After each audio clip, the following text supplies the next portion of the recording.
আজকে যে সূরা কয়েকটা আয়াত পড়লাম, সূরার নাম তিন। কি সূরা? বলেন বলেন। তিনের কয়েকটা ব্যাখ্যা আমি তাফসীরে পেয়েছি।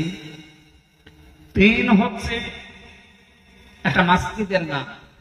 হযরত নূহ আলাইহিস সালাম তার নৌকাকে যে পাহাড়ে ভিড়িয়েছিলেন, যদি পাহাড় বলা হয়। কি পাহাড়? ওই সময় যে বন্যা হয়েছিল বিশাল, ওই বন্যার কারণে নৌকায় চড়ে সেই পাহাড়ে থেমেছিলেন 40 দিন পর। ওই পাহাড়ের নাম হচ্ছে তিন। ওই পাহাড়ের নাম কি? ওখানে একটা মসজিদ বানিয়েছে, ওই মসজিদের নাম তিন। কোন কোন মুফাসসির নেকরাম এই মতটা দিয়েছে, কেউ জানিয়েছেন না তিন মানে তিন ফল। তিন মানে কি? এই যে ডুমুর ফল বলা হয় বাংলায় যেটা, এইটা। এটার গুণাগুণ কিছু আছে তাফসীরে। কোন মানুষের যৌবন যদি নষ্ট হয়ে যায়, কোরআন শরীফে এই শব্দটা আল্লাহ 8 বার নিয়েছে। কয়বার? এই 8টা ডুমুর মানে আমাদের এই আশপাশ জেলায় বা আশপাশ দেশে, যে ভারত, পাকিস্তান, বাংলা, এই ডুমুর না, এটা সৌদি আরবে বেশি হয়, মধ্যপ্রাচ্যে। ওই সমস্ত পাহাড় অঞ্চলে যেগুলো হয় বেশি, পাথরের পাহাড়ের ভেতরে এগুলো হয়। এই ডুমুর ফল 8টা। আর জাইতুন যেটা জলপাই বলা হয়, এটা পুরা কোরআন শরীফে মনে হয় 11 বারের উপরে ব্যবহার হয়েছে। আমার এখন সঠিকটা মনে আসছে না। যাক, আপনি তাফসীরে এই সূরা 3-এর তাফসীর দেখলেই পাবেন। এই ফল এই দুইটা যদি কেউ মধুর সাথে মিশিয়ে খেজুর দিয়ে সকালবেলা খেতে পারে, আস্তে আস্তে তার হারানো যৌবন ফিরে পাবে। তাহলে বুড়ো মানুষ আবার এটা। আর এই যে মানিকটা, এই মানিকটা যদি খায়, ওই জিনিসই উড়িয়ে গেছে। ও খেয়ে করবে কি? ওরা জিনিস আর নেই, ওরা এখন অপারেশন চলছে ওই জিনিসের। একটা মানুষকে আল্লাহ কত ধরনের অপমান করতে পারে, এর জীবনী না দেখলে আমরা টের পেতাম। সুপ্রিম কোর্টের একটা বিচারপতি, তারে যে যা পাশে দিল ঘষে দিতে আছে। একটা মানুষের রাগ কোন পর্যায়ে গেলে এই ধরনের মানুষকে কিল ঘষে দেয়। আবার শুয়ে রেখেছে কলার পাতার উপর, একটা জাজিম দিতেও তো হয়।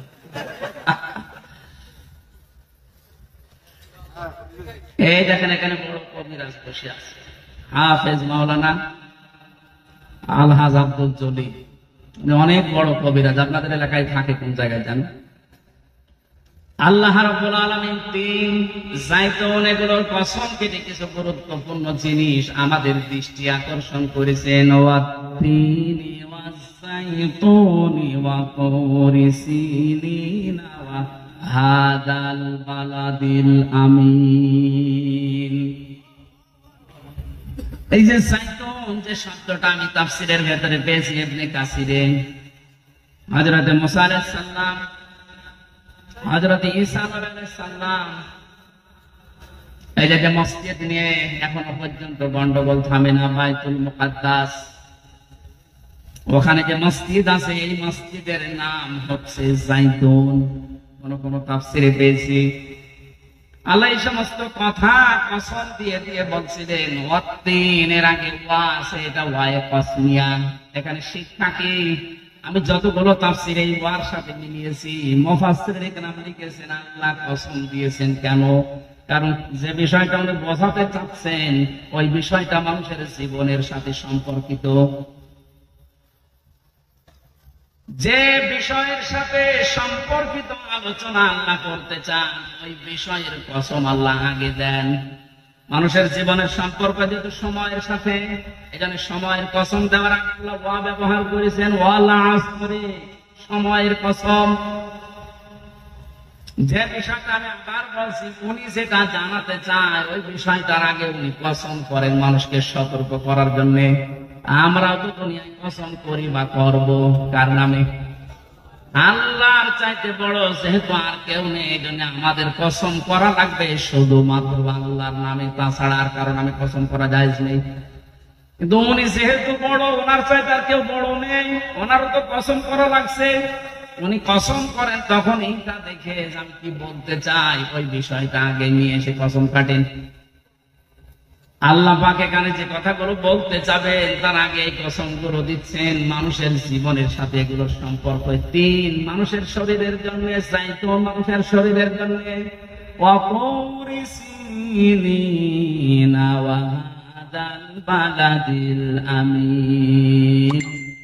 এই যে তুরি সিনিন সেনাই পর্বতের কসম, এই সিনাই পর্বতে যে ঘাসগুলো জন্ম নেয় এটা মানুষের শরীরের বহু রোগের উপশম এর ভেতরে আল্লাহ রেখে দিয়েছেন। যেন দুনিয়ায় যত রোগ আছে প্রতিটি রোগের ঔষধ আল্লাহ এই গাছ গাছড়া লতা পাতা এর ভেতরে আছে। এনার মতো খুঁজে বের করা লাগবে।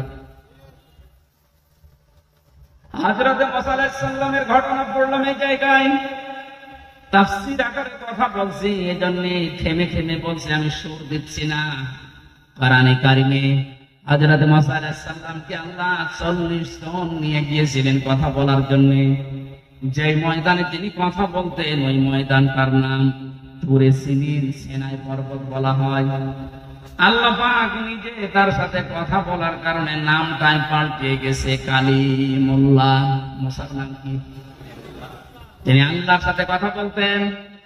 হযরত মুসা আলাইহিস সালাম যে 40 জন নিয়ে গিয়েছিলেন, এটা এত ঘাট তেড়া ছিল ওরা মুসা নবী কথা বলে বের হয়ে যখন আসে বলে না তোমার এই কথা আমরা বিশ্বাস করতে পারি, আমরা আল্লাহকে দেখতে চাই। আল্লাহ পাকের কাছে হযরত মুসা আরজি জানালেন, আল্লাহ এরা তো তোমাকে দেখতে চায়। আল্লাহ সাফ বলেছিলেন লান তারানি, সম্ভব না। শুধু তারানি বললে অর্থ হয়ে যেত, লান দিলেন কেন? মুফাসসিরিন ইকরাম লিখেছেন এই পৃথিবীতে কোন সৃষ্টির জন্য তার স্রষ্টাকে এই চোখ দিয়ে দেখা সম্ভব না। অথচ কত ভণ্ড পীর এই বাংলাদেশে আগে ছিল, এখনো আছে, ওরা আল্লাহর সাথে কথাও হয়, দেখাও হয়। এগুলো ডাহা মিথ্যা কথা। লা তুদরিকুল আবসার ওয়া হুয়া ইউদরিকুল আবসার। কোরআন জানাচ্ছে যে এই চোখ দিয়ে কখনো এই দুনিয়ায় আল্লাহর সাক্ষাৎ সম্ভব না, পাওয়ারই আলাদা। মুসা আলাইহিস সালামকে আল্লাহ শুধু একটা ঝলক দেখিয়েছিলেন নূরের, উনি পর্যন্ত যারা ছিল সব মারা গেছে আর উনি অজ্ঞান হয়ে পড়েছিলেন। জ্ঞান ফেরার পরে বলে আল্লাহ একটা ক্ষতি হয়ে গেল আমার, এমনি জাতির লোকের আমারে মানতে চায় না, আর এদের ভেতর থেকে আমি নবীর প্রতিনিধি দলপতি এদেরকে নিয়ে এসেছিলাম মাথা মাথা দেখে দেখে, আর এরা এখন মারা গেল। আমি যদি এখন ফিরে যাই আমার দাওয়াত তো নেওয়া দূরের কথা, আমার এলাকায় ঢুকতেই দেবে না, দয়া করে এদের আবার তুমি জিন্দা করে দাও। আল্লাহ পাকের সাথে মুসা নবী যেখানে কথা বলতেন ওই জায়গাটার নামের কসম আল্লাহ দিচ্ছেন, ওয়াতুরি সিনিনা ওয়া হাযাল বালাদিল আমিন। হে নবী, এই যে নিরাপদ শহর মক্কা এর কসম দিলাম। কেন জানেন? কারণ তাম পৃথিবীকে আমি আল্লাহ মক্কা নগরের মতো নিরাপত্তা দিয়ে ঢেকে রাখতে চাই। বিশ্বনবীকে যেদিন বিদায় করার জন্য আবু জেহেল সংসদে আইন পাশ করেছিল রানা দোয়াই, ওই দিন মুহাম্মদ রাসূলুল্লাহকে আল্লাহ উনি যখন বিদায় নিয়ে যাবেন যে পাহাড়ের কাছে তাকিয়েছিলেন কাবা শরীফের দিকে, কাবা তোর কাছে থাকার খেদমত করার বড় আশা আমার ছিল, কিন্তু তোর নিষ্ঠুর সন্তানরা আমরা থাকতে দিল না, আমি আবার আসবো। সেই সময় আল্লাহ আয়াতগুলো জানিয়েছিলেন, লা উকসিমু বিহাদাল বালাদ ওয়া আনতা হিল্লুম বিহাদাল বালাদ।